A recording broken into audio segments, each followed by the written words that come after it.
Doon nga ako naguguluhan ko no? Oh. Ang gusto nila, wag mag-settle. Pero iniisip nila may dadating.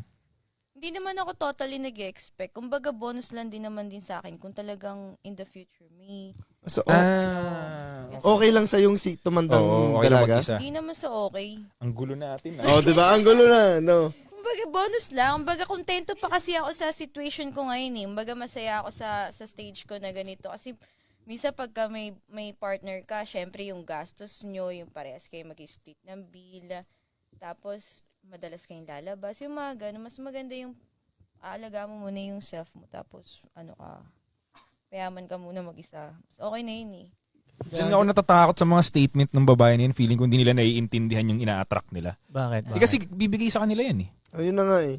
Kung ako babae, ang sasabihin ko, gusto ko ng lalaki, tutulungan ako pumera at magkakapera kaming dalawa. Parang mas ilalagay ko yung perfect na scenario sa utak ko kaysa yung kung ano na Pag lang yung yung dumating. mindset mo ganyan bibigay sa'yo ni God.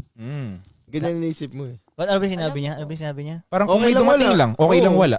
Okay lang wala. Wala. Settle na ako sa mag-isa, okay rin naman, masaya rin naman ako. Naririnig ka sa taas eh. Yeah.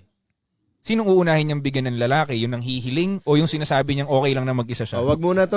Okay lang naman wala to eh. Hindi, point ko lang. Okay lang nga, okay nga. So, ganun yung mangyayari nga.